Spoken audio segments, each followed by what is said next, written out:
မန်ဆွဲထန်သွားချိုင်းလာတာပေါ့နော်။မန်ဆွဲထန်သွားတက်ထားပြီးတော့မှကိုကတင်းတန်းလေးပြီးသွားအောင်မဆွဲပြတာအကြပါပြီပေါ့နော်။မဆွဲပြတာကြပါတော့စာပြန်နှွေးတဲ့အနေနဲ့ဒီမှာဒီပုံလေးပေါ့နော်။ဒါကဒီရိုးရိုးလေးပဲဒီ run လေးရပါနော်။ run လေးပုံလေးကိုပဲရွေးထားပြီးတော့ရိုးရိုးလေးပဲပေါ့နော်။ဘာမှမပါဘူးဒီတိုင်းစာပြန်နှွေးတာဆိုတော့ပေါ့ပါနေပေါ့နော်။အခုဆိုလို့ရှိရင်မဆွဲတာကြာလို့လေဒီဟာဒီ modifier ဒါမှပေါ့နော်ဆွဲတာမိတော့မိပါပြီပေါ့နော်။ဒီ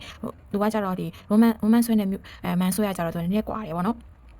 ဒီဟာဆိုလို့ရှိရင်ဒီယောက်ျားလေးတွေရဲ့ body figure ကကျတော့နည်းနည်းဒီမှတ်ကနေနေရာလေးနည်းနည်းပိုများတယ်ပေါ့နော်မိန်းကလေး body figure ကအောက်လာမဟုတ်ဘူးပေါ့အဲ့ဒါဒါပေမဲ့ဒီ man ဆွဲနဲ့ဒီ woman ဆွဲနဲ့ဆိုလို့ရှိရင်ပေါ့နော်ဘယ်ဟာကိုပို့ပြီးတော့ကြိုက်လဲဆိုလို့ရှိရင်တော့ဒီ man ဆွဲကိုပို့ပြီးတော့ဆွဲရတာကြိုက်တယ်ပေါ့ဘာလို့ဆိုတော့လေသူကလေပို့ပြီးတော့လွယ်တယ်လို့ခံစားရတယ်ပေါ့နော်ယောက်ျားလေးကိုကျတော့လေတစ်ခါတည်းကြာလို့ရှိရင်ဒီတိုင်းဟိုပါပေါ့နော်အရင်ဆန်းပြနေတာမျိုးမဟုတ်ဘူးပေါ့နော်အဲ့လိုမျိုးဒီတိုင်းသူကလည်းရိုးရိုးလေးနေလိုမျိုးပေါ်အောင်ဆွဲလို့ရတယ်ပေါ့နော်အဲ့ဒါကြောင့်ဒီယောက်ျားလေးကိုပို့ပြီးတော့သဘောကျတယ်လို့ခံစားရတယ်ပေါ့နော်ဆွဲရတာအဲ့တော့ဒါဆိုလို့ရှိရင်တော့ဒီအခုဒီပုံလေးကကျတော့ဒီဟိုအောင်ဆွဲမှာပေါ့နော်ဒီပုံလေးကိုဆွဲမှာဒါကဒီ body figure အရင်ဆွဲပြီးသွားပြီပေါ့အဲ့တော့ဒီအရင်ဆွဲပြီးသွားပြီပြီးလို့ရှိရင်ဒီပုံမှာကျတော့ဒါဘာမှမရှိဘူး T-shirt နဲ့ဘောင်းမီအပွားပေါ့နော် T-shirt နဲ့ဘောင်းမီအပွားကိုမှသူကကပတ်နှစ်ခုတက်ထားတယ်ပြီးလို့ရှိရင်ဒီဟာကကြတော့ဘောနော်ဒီဘောင်းမီအပွားကိုပါဒီပုံပါလို့ယူလဲဆိုတော့လေပုံမှန်ဆိုလို့ရှိရင်တော့ဒီယောက်ျားဝက်လေးဝက်ဆိုလို့ရှိရင်ဘယ်လိုဟာမျိုးသဘောကျလဲဆိုလို့ရှိရင်တော့ဒီအကျက်ဆိုတာထပ်ကိုလေလိုမျိုးဒီအပွားလေးပေါ့နော်ဒီပေါ့ရွရွဝက်တဲ့ဟာပုံစံလေးတွေပို့ပြီးတော့ကြိုက်တာပေါ့နော်အဲ့ဒါအကြောင်းဒီလိုမျိုးဒီဘောင်းမီအပွားပုံစံလေးနဲ့ဒီအင်ချီအကျက်ပေါ့နော်ပေါ်ကကြတော့အဲ့ဒီပုံစံလေးရွေးထားပေါ့နော်ဒါဆိုလို့ရှိရင်ဒါလေးကိုစပြီးတော့ဆွဲမယ်ပေါ့နော်ဆွဲမယ်ဆိုတာဘာမှမရှိဘူးပေါ့ဒီမှာဆိုလို့ရှိရင်ဒီသူကကြတော့သူစပင်ကဒီနည်းနည်းပေါ့နော်ပြီးခွဲထားတယ်ပေါ့နော်ပြီးခွဲထားတယ်ပြီးတော့စပင်မှာစပင်လေးနည်းနည်းကြာနေပေါ့နော်ဒါဆိုလို့ရှိရင်ရှေ့ဘက်မှာဒါအရှိပေါ့နော်ယောက်ျားလေးတွေရဲ့စပင်ပုံစံအရှိဘက်ပုံစံဒီလိုမျိုးပုံစံလေးပေါ့နော်အဲ့ဒါလေးကိုနည်းနည်းယာထားလိုက်တယ်ပြီးလို့ရှိရင်ဒီဘီခွဲပေါ့နော်ဒီကိုခွဲမဲ့လောက်ကလေးကိုနည်းနည်းလိုမျိုးလေးသတ်မှတ်ထားလိုက်တယ်ပြီးလို့ရှိရင်ဒီဥယျာဉ်ပြားကနေပြီးတော့အပေါ်ဘက်ကိုစပင်နည်းနည်းလေးပေါ့နော်နည်းနည်းလေးတက်ပြီးတော့ဆွဲလိုက်တယ်ပေါ့နော်နည်းလေးတက်ပြီးဆွဲပြီးလို့ရှိရင်ဒီနေရွက်နောက်ခွဲပဲပေါ့နော်နေရွက်နောက်ခွဲကိုနည်းနည်းသူဝင်တော့လေသူစပင်ကယောက်ျားလေးစပင်တွေကြတော့အရန်မရှိဘူးပေါ့နော်သူကကြတော့နည်းနည်းတူတူကက်ကက်လေးပဲပေါ့နော်အဲ့တော့ဒါဆိုလို့ရှိရင်ဒီဘက်ချမ်းလေးတိုင်းပဲဒီကနေပြီးတော့ဒီဘက်ချမ်းကိုနည်းနည်းဒီဥယျာဉ်ပြားထပ်ပေါ့နော်အပေါ်နည်းနည်းလေးတက်ပြီးတော့လိုမျိုးဆွဲလိုက်တယ်ပေါ့နော်ဆွဲလို့ရှိရင်ဒီနေရွက်နောက်ဘက်ကိုဝင်သွားလိုက်တယ်လို့ရှိရင်ဒီရှေ့စပင်ပေါ့နော်ရှေ့စပင်ကကျတော့သူကကျတော့လိုမျိုးပုံစံမဟုတ်တော့သူပုံစံကကျတော့နည်းနည်းစပင်လေးတွေကိုနေရှေ့ဘက်ကိုနည်းနည်းကျနေတဲ့ပုံစံလေးပေါ့နော်ဘီခွဲထားတဲ့ပုံစံဆိုတော့နည်းနည်းလေးစပင်လေးတွေကိုရှေ့ဘက်ကိုကျနေတဲ့ပုံစံလေးလုပ်လိုက်တယ်ပေါ့နော်ပြီးလို့ရှိရင်ဒီနေရာကကျတော့နည်းနည်းပို့ပြီးထင်ရှားဆိုတော့သူနည်းနည်းလေးကြီးလေးပေါ့နော်အဲ့နေရာလေးကိုဒါကျတော့နည်းပုံချမ်းမဲဆိုတော့နည်းနည်းကိုအပါလေးပဲဆွဲရပါတော့နောက်ပြီးတော့မှကိုအချောတက်ပြီးဆိုကြိုက်ပြီးဆိုတော့မှနည်းနည်းပြန်ပြီးတော့သူအထင်ရှားရှားဆွဲမယ်ပေါ့နော်အဲ့တော့ဒါဆိုလို့ရှိရင်ဒီစပင်လေးတွေနည်းနည်းအရှိမှကြာနေတဲ့ပုံစံလေးနဲ့လိုမျိုးလေးနဲ့ဆွဲထားလိုက်ပြီဒါဆိုလို့ရှိရင်ဒီရှေ့ဒီဥယျာဉ်ပြပေါ့နော်မလိုတော့တဲ့ဒီဥယျာဉ်ပြအထက်ကဥယျာဉ်ပြနည်းဖြတ်ထုတ်လိုက်ရပါတော့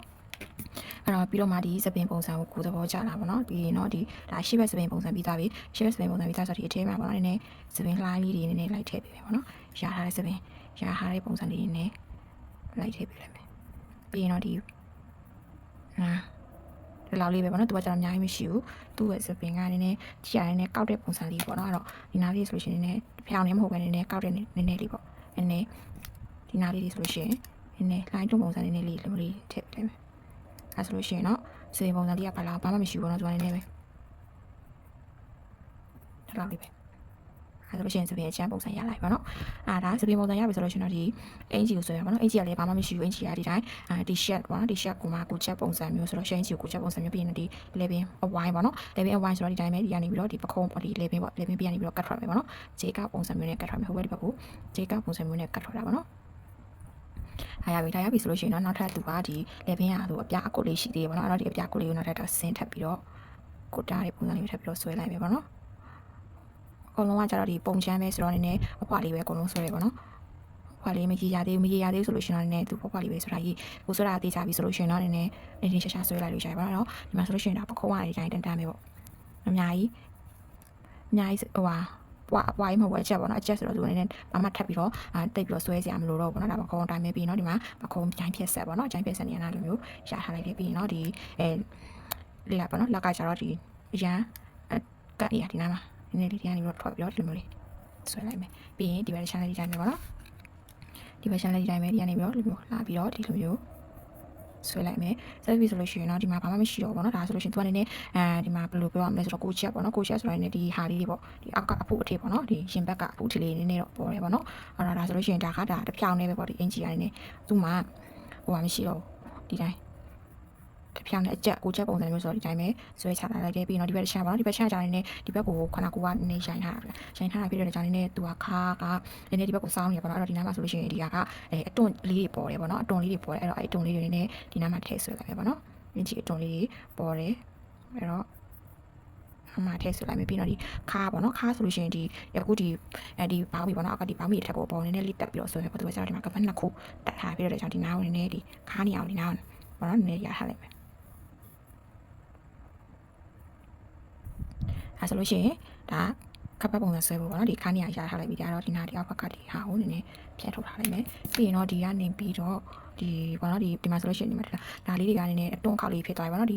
ဘောင်းမီတွေကိုထည့်ဝေးထားတာဖြစ်တဲ့ကြောင့်သူကအတွန်းလေးတွေနဲ့ပေါ်လာရောအဲ့တော့အဲ့ဒါလေးတွေကိုနည်းနည်းဟိုဘက်ဒီဘက်နည်းနည်းလေးလိုက်ပြီးတော့ထည့်ပေးလိုက်မယ်ပေါ့နော်နည်းနည်းအတွန်းလေးတွေအတူအရှိလေးတွေပေါ့နော်ဟေးအဲဆိုလို့ရှိရင်ဘလောက်လေးရပြီဒါရပြီဆိုပြီးတော့ဒီမှာနော်သူကဒီဟိုပါပေါ့နော်ဘောင်းမီကိုလိုမျိုးဒီမှာဆိုရှင်အပေါ်အဖုံးပေါ့နော်အဖုံးပတ်အချမ်းဒီဘောင်းမီရဲ့ဒီအဖုံးပတ်အချမ်းပေါ့နော်တော့ဒီဘက်လိုမျိုးလေးရေစုံဆွဲထားလိုက်မယ်ပြီးတော့ဒီကပတ်ပြားဆွဲတဲ့နေရာမှာသူကလေနှစ်ခုရှိတာပေါ့နော်နှစ်ခုရှိရဒီလိုမျိုးဒီကဒီအောက်ဘက်ကဒီဘက်ချမ်းကပတ်ပြားဟောဒါဘောင်းမီကပတ်ပြားနော်ပြီးတော့ဒါကကျတော့ဒီပေါ်မှာနည်းနည်းလေးတိတာအောင်လို့ဆိုပြလိုမျိုးဒီဘက်အပေါ်ကိုကျတော့နည်းနည်းရှေ့ဆွဲလိုက်ပြီးဒီအောက်ဘက်ကိုကျတော့နည်းနည်းနှိမ်ဆွဲလိုက်ရပါတော့ဒါဆိုလို့ရှိရင်ဒါကဒီအပေါ်ဘက်ပေါ့နော်ဘောင်းမီရဲ့ဒီအပေါ်ဘက်ဖုံးပေါ့နော်အပေါ်ဘက်ဖုံးတာဒီကျိုးရိုးမြင်အတိုင်းလေးပေါ့နော်ဒီဟာလေးကိုနည်းနည်းဆောင်းထားလိုက်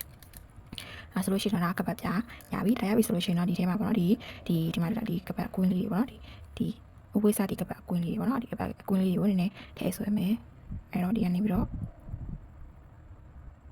့လူမျိုးလေးတစ်ခုပြီးတော့ဒီဘက်ရှမ်းလဲလူမျိုးလေးတစ်ခုထည့်ဆွဲလိုက်မယ်โอเคဒါဆိုလို့ရှိရင်တော့နောက်ထပ်ဒီတဆင်ပေါ့နော်နောက်ထပ်တဆင်ဆိုလို့ရှိရင်ဒီမှာဒီသူ့ကလေဒီထဲမှာနည်းနည်းဒီ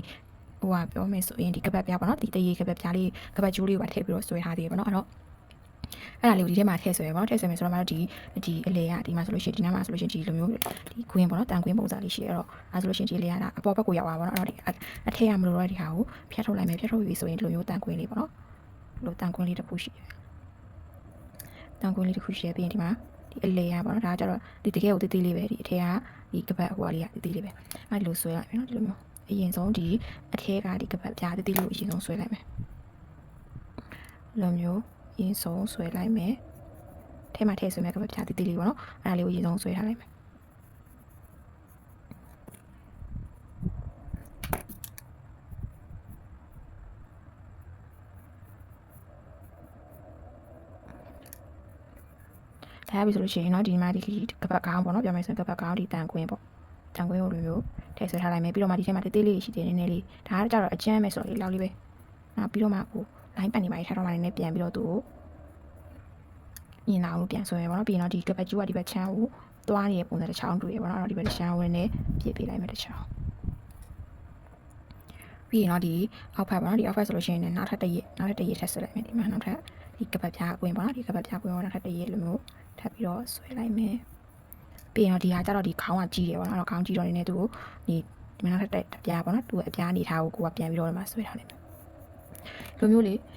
run လေးပုံစံလေးပေါ့နော်အဲ့လိုမျိုးပုံစံလေးနဲ့ပုံလေးကိုကြည့်ပြီးတော့ဆွဲတာပေါ့နော်ဆွဲရင်သူကကြတော့လေပို့ပြီးတော့ပေါ့နော်ဟိုဆွဲရတာဘလို့အနေထားပေါ့နော်အဝေစားရဲ့ဒီလမ်းလျှောက်နေရဆိုလို့ရှိရင်ဘယ်နေရာကြီးတွန်းခောက်သွားတယ်အဲ့လိုမျိုးပေါ့နော်အဲ့ဒါတွေကိုပို့ပြီးတော့ဆွဲပြီးတော့များများလေးချင်းမှာပို့ပြီးတော့ဟိုကပို့ဆွဲရတာပို့ပြီးတော့အဆင်ပြေပို့ပြီးတော့ဆွဲရတာဟိုကဖြစ်တာပေါ့နော်တော်လာမှာပေါ့နော်အဲ့တော့ဒါဆိုလို့ရှိရင်အဲ့တော့ဒါကပတ်ပြားကောင်းအကြီးပေါ့နော်ပြီးရင်တော့ဒီမှာနောက်ထပ်တန်ကွင်းတေးလေးတစ်ခုတို့နားလေးကိုထပ်ပြီးတော့ဆွဲထားလိုက်တယ်ပြီးတော့ဒီသူတို့ဒီကပတ်ကွင်းကိုထည့်ထားရပေါ့နော်ဒီအပြားအဝိစတည်းပေါ့အပြားအခုထပ်ပြီးတော့ဆွဲလိုက်တယ်ပြီးတော့ဒါတော့ဒီလောက်ပဲပေါ့နော်ဒါရပြီဆိုလို့ရှိရင်တော့ဒီမှာဒီလက်မပေါ့နော်ဒီလက်မအရင်ကြိုးဆွဲထားတဲ့ဟာဒီကဒီလက်မကဒီအပြင်မှာထုတ်နေတာပြီးရင်တော့ဒီကပေါင်းပြီးအိတ်ကပ်ပေါ့နော်အိတ်ကပ်ကိုနှိုက်ထားအဲဆိုလို့ရှိရင်ဒီဘက် channel ကြီးထိုင်မယ်ပေါ့နော်ဒီကနေပြီးတော့မှဒီကဆိုလို့ရှိရင်ဒီလက်မလေးကိုပေါ့နည်းနည်းတင်လိုက်မယ်ပေါ့နော်သူပုံစံဟာဒီလိုမျို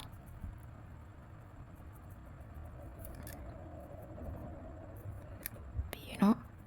ဒီလိုမျိုးပေါ့နော်အိတ်ကပ်ကိုနှိုက်ထားတဲ့ပုံစံဒါဆိုလို့ရှိရင်တော့ဒီအလေရပါတော့ဒီဟာတွေကဆိုလို့ရှိရင်ဒါမလိုတော့ဘောင်းနေရှုံနေတဲ့ဟာတွေနည်းဖြတ်ထားတယ်ဘောင်းနေကြည့်ရဆိုတော့အဲ့တော့ဒါဆိုလို့ရှိရင်ဒီပေါင်းရင်အပွားပေါ့နော်အပွားဆိုတော့ဒီနှစ်ခုကဒီ6ကအခုနည်းနည်းကွာနေပြီပဲပေါ့နော်ဒီအပွားဖြစ်တဲ့အတွက်ကြောင့်သူကကတ်သွားမှာပေါ့နော်ကတ်သွားမှာဆိုတော့ဒီဟာကဒီကနေပြီးတော့ဒီတိုင်းပဲရင်ဆုံးဆင်းလာလိုက်မယ်ပေါ့နော်ကွာအပွားအတိုင်းပဲနည်းနည်းဆင်းလာမယ်ပြီးလို့ရှိရင်ဒီပေါင်းမီဆိုလို့ရှိရင်ဒီပေါင်းမီပေါ့နော်ဒီမှာဆိုလို့ရှိရင်ဒီကကွေးသွားပါဒီကလက်နိုင်ထားပြီးတော့မှဒီအပွားရဲ့ဟာကတော်တော်လေးပွားရဲ့ပေါင်းမီပေါ့နော်နည်းနည်းလေးဟိုထားလိုက်မယ်ဒီဟာပြီးရင်တော့နောက်တစ်ချက်ပြန်ကြည့်ရမှာပေါ့နော်ကိုဆွဲပြီးထားတဲ့ဟာကိုနည်းနည်း စင်ပြေလားမပြေလားနဲ့တစ်ချက်ပြန်ကြည့်ရပါတော့ပြီးတော့ဒီဟာလေးဆိုဒါတွန်းသွားတဲ့ဟာလေးကဒီဘက်ကိုရိမ့်ထွက်သွားတာပါတော့ဒါလေးကိုနည်းနည်းပြင်ဘက်ကိုအထက်ဘက်ကိုဝင်ပြလိုက်မယ်ပေါ့နော်ပြီးရင်လမ်းရှောင်နေတာဖြစ်တဲ့အတွက်ကြောင့်သူကနေနေပြီးတော့ဒီလမ်းလဲရှောင်နေတယ်ဒီအဝိစာရပေါ့နော်ဒီအဝိစာတာအမာကြီးမဟုတ်ဘူးတော့ပျော်စာပေါ့နော်အဲ့တော့သူကအတုံညာဖြစ်တာများတယ်ပေါ့နော်ဒီလိုဆွဲထားလိုက်မယ်ပြီးတော့ဒီအထက်ကလည်းနည်းဟာမလို့တော့ဒီဟာလေးနည်းဖြတ်ထားလိုက်မယ်ပေါ့နော်မဟုတ်လို့ရှိရင်တစ်ခါလေးဆွဲပြီးတော့ဖြတ်ပေါ့နော်တစ်ခါလေးဆွဲနေတော့ဘယ်နာလေးဖြတ်မလဲပေါ့အဲ့ဒါတစ်ခါလေးဖြတ်ထားလိုက်မှနောက်ကြလို့ရှိရင်မိသွားတယ်ပေါ့နော်အဲ့တော့ဒါဆိုလို့ရှိရင်ဒီနားမှာဖောင်းပြီးရဲဒီဖုံးရှိမှာပေါ့နော်ဒီနားလေးမှာ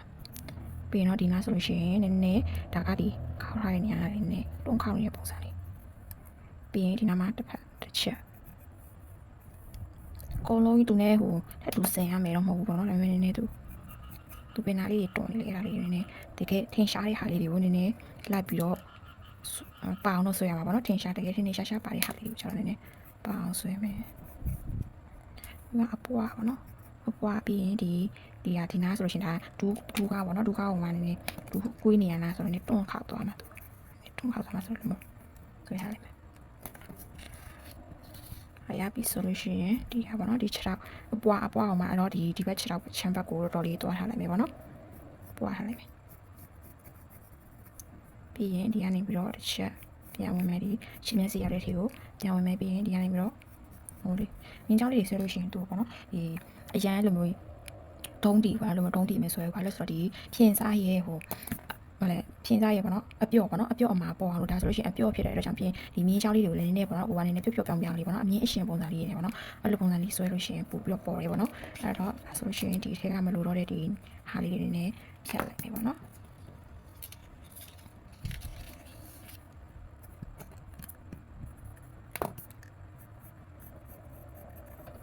ပြီးရင်တော့ဒီလိုမျိုးဒီသူကအောက်ဖက်မှာဒီဟာဒီဘောင်းမီကိုခောက်ထားတာပေါ့နော်ဘောင်းမီကိုဒီအောက်ဖက်မှာဒီဘောင်းမီကိုခောက်ထားတာဖြစ်တဲ့အတွက်ကြောင့်ဒီသူခောက်ထားတယ်လို့ပဲပေါ့နော်နားလေးကိုနည်းနည်းလေးကွေးလိုက်မယ်ပြီးရင်ဘောဘက်ကိုနည်းနည်းတက်မယ်ပေါ့နော်ကိုနည်းနည်းတက်မယ်ပြီးရင်တော့ဒီလိုမျိုးဦးလေးတစ်ခုဆွဲလိုက်မယ်နည်းနည်းတူသွားတယ်လို့ထင်လို့ရှိရင်အောက်ဘက်ကိုပို့ပြီးချလိုက်မယ်ပေါ့နော်တော်တော်လေးကိုအောက်ကိုကြာနေတာတော်တော်လေးရှည်နေတာအဲ့တော့အခုနည်းနည်းချပြီးတော့ဆွဲလိုက်ရပါတော့ဆွဲပြီးလို့ရှိရင်တော့ဒီမှာနောက်ထပ်ဒီခောက်ထားတဲ့ဘောင်းမီချလေးပေါ့နော်ခောက်ထားတဲ့ပုံစံလေးဖြစ်အောင်လို့ဆွဲလိုက်တယ်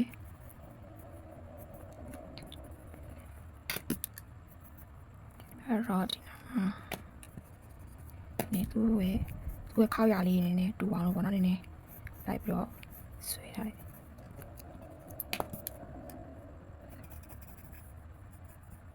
ရန်ထိန်လည်းမဆွဲပေါ့နော်ကြလို့ရှိရင်ပြန်ဖြတ်လို့ရှိရင်သူဖြတ်လို့မလွယ်မှာဆိုလို့ပေါ့နော်နည်းနည်းဖြတ်လို့မလွယ်မှာဆိုလို့နည်းနည်းသူကတွန်းရလေးနားနည်းနည်းလေးရှိအဲ့တော့ပြီးတော့ဒီအောက်ဖက်ဖနက်ပေါ့နော်ဖနက်ကကျတော့ဘာမှအများကြီးမပေါ်တော့ဘူးနည်းနည်းပဲဒီချောက်တွေမပေါ်တော့ဘူးနော်ဒီရှူးဖနက်ဝေထားပြီးတော့ကြောင်းနည်းနည်းအောက်ဖက်ကိုရှူးပုံစံလေးဆွဲလိုက်မယ်ပေါ့နော်ရိုင်းဒီကတော့ရိုင်းမခောက်ပေါ့နော်ဒီပုံကရံပါမတော့မရှိနေမှာဒီတိုင်းသူ့ရဲ့တွန်းရလမ်းချောင်းလေးအတိုင်းပဲလိုက်ပြီးတော့ကြည့်ပြီးတော့ဆွဲလိုက်တာပေါ့နော်အဲ့ဒီဘက်ချက်ကတော့ဒီလိုဒီတိုင်းထားထားလိုက်ပြီးနောက်ထပ်ဒီဘက်ချမ်းကကျတော့သူကထူကွေးသွားတဲ့ပုံစံပေါ့နော်ဒီဟာကဘောင်းမီအပွားပေါ့နော်ပွားပြတာပြတော့ကြောင်းဒါဆိုရင်ဒါဒီခြေထောက်အသားဒီခြေထောက်ပေါ့နော်ခြေထောက်ကအပြင်ဘက်ကိုတော်တော်လေးထွက်ပြီးတော့ပွားပြီးတော့ဆွဲတာပေါ့နော်ပြီးတော့ဒီနားမှာဆိုတူကွေးတာပြတဲ့ကြောင်းဒီနားဆိုလို့ရှိရင်တွန်းခောက်ပြီးတော့လိုမျိုးဝင်မယ်ပြီးရင်ဒီနားလေးမှာတွန်းခောက်လေးရှိမယ်ပေါ့နော်တွန်းခောက်လေးတော်တော်များများရှိမယ်တော့ကွေးသွားတာပြတဲ့ကြောင်း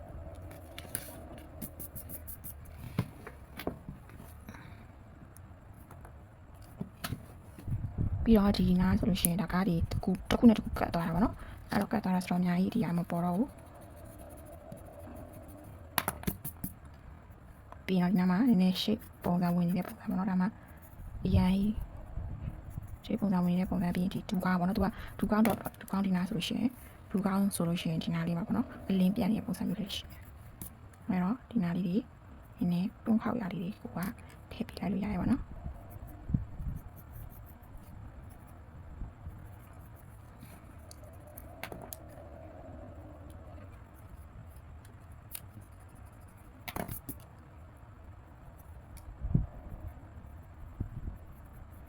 အောက်ဘက်ကခြေထောက်ကနောက်နည်းနည်းပဲပေါ်တော့မယ်ပုံစံပေါ့နော်အဲ့တော့ လေးပဲဆွဲပြလိုက်ပါမယ်ပြီးရင်တော့ဒီနားဆိုလို့ရှိရင်လည်းပြန်ကြည့်လိုက်တဲ့သဘာဝတိတ်ကြတယ်ပုံမပေါ်ဘောနော်တော့နည်းနည်းပြန်ဖြတ်လိုက်တယ်ပေါ့နော်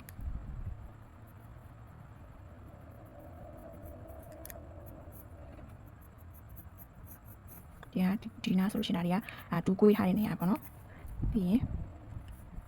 ဒီမှာနောက်ထပ်ခောက်ရလေးရှိတယ်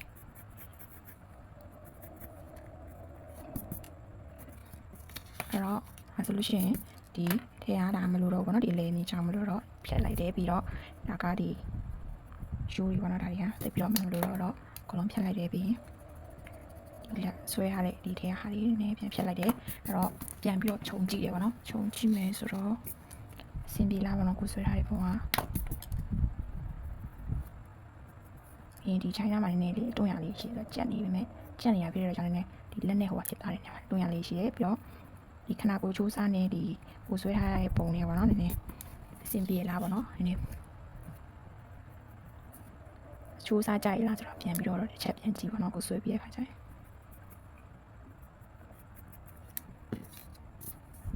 အဲ့တော့ဒီလက်မောင်းဒီလက်ဖြန်ပေါ့နော်လက်ဖြန်နည်းနည်းကြီးတဲ့ပုံပေါ့အမေယောက်ျားလေးလက်ဆိုတော့မိန်းကလေးလက်ထက်တော့နည်းနည်းပို့ပြီးတော့ကြီးတယ်ပေါ့နော်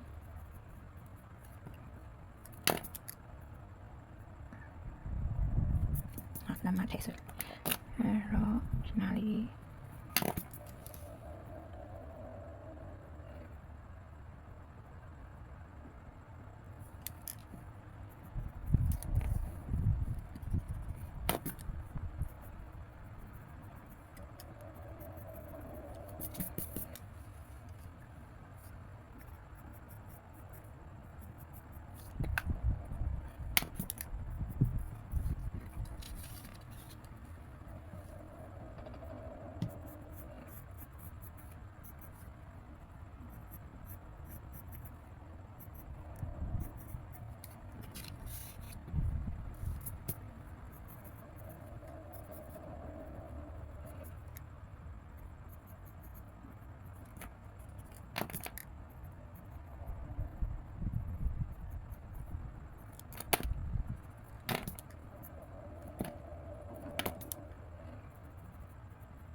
ဒီနားကတော့ဒီရင်အုပ်နေရတော့နည်းနည်းထားတယ်ပေါ့နော်ဒါညာအကုန်မဖြတ်လိုက်တော့ဆိုတော့ဒီမှာနည်းနည်းရှိတ်ပေါ်နေပေါ့နော်ဒီနားမှာဆိုလို့ရှိရင်ဒီရင်အုပ်နေကရှိတ်ပေါ်တော့အဲ့တော့သူဒါလေးပဲထားလိုက်တယ်တော့ကြံပြနေတယ်အကုန်လုံးခြုံကြည့်လိုက်တဲ့အခါကျလို့ရှိရင်လည်းနည်းနည်းအရင်ကြီးရုပ်ဆိုးမနေဘူးပေါ့နော်မဆွဲတာကြာပြီမဲ့နည်းနည်းတော့အဆင်ပြေတယ်လို့ပြောလို့ရတယ်ပေါ့နော်ဒီနားဆိုလို့ရှိရင်သူကနည်းနည်းယောက်ျားလေးဆိုလို့ရှိရင်လည်းကုတ်ပိုးလေးတွေနည်းနည်းတက်တယ်အဲ့ဒါနဲ့သူနည်းနည်းဖြည့်ပြီးတော့ပြန်ပြီးတော့ဆွဲလိုက်မယ်ပေါ့နော်